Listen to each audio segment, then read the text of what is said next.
राहुल गांधी ने संसद भवन में चक्रव्यूह को कहा या गढ़ा। देखिए, सावन के दूसरे सोमवार 29 जुलाई को संसद भवन में राजीव गांधी ने कहा, एक चक्रव्यूह 21वीं सदी में भी रचा गया है जिसकी चाबी प्रधानमंत्री अपने कोट पर लगाकर चलते हैं।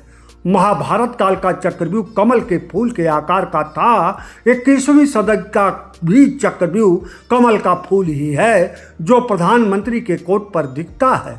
राहुल गांधी के इस अर्ध सत्य फिलॉसफी पर सत्ता पक्ष तिलमिला गया है, जबकि पूर्ण सत्य यह है कि भारत की पूरी व्यवस्था नेताओं के चक्रव्यूह में उलझी हुई है। आम जनमानस के पास नेताओं के इस चक्रव्यूह से निकलने का कोई ठोस उपाय नहीं है। जितना जनमानस नेताओं के इस चक्रव्यूह से निकलने का प्रयास करती है, उतना ही उलझती जाती है। 21वीं सदी के इस चक्रव्यूह का आकार पारदर्शी होते हुए भी जनमानस सब कुछ देखते हुए भी लाचार सी फंसी पड़ी है।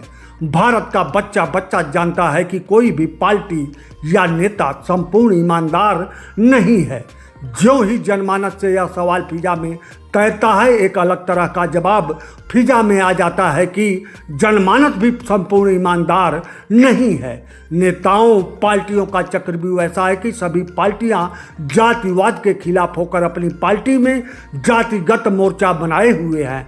पूरे देश में हर जात के नेता हैं, कोई भारतीय नेता बचा नहीं है। कोई पिछड़ी जात का नेता है तो कोई दलित नेता है, तो कोई अल्पसंख्यक समुदाय का नेता है, तो कोई सवर्ण नेता है। अब हिंदू नेता और मुस्लिम नेता भी हैं। जाति आधारित पार्टियां चलन में हैं और ऐसे सारे नेता भारत की एकता और अखंडता की ही कसम खाते हैं। इसी बीच नीच जात के नेता भी अपने को कहने वाले हैं और ऐसे ही सारे नेता जातिवाद के खिलाफ आवाज़ बुलंद किए हैं।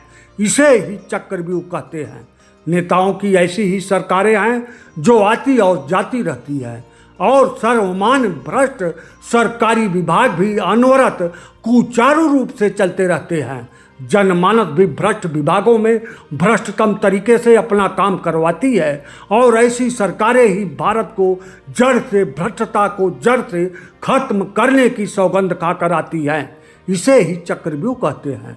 राहुल गांधी ने तो केवल चक्रव्यूह की तुलना की है, समझा कहाँ है चक्रव्यूह को।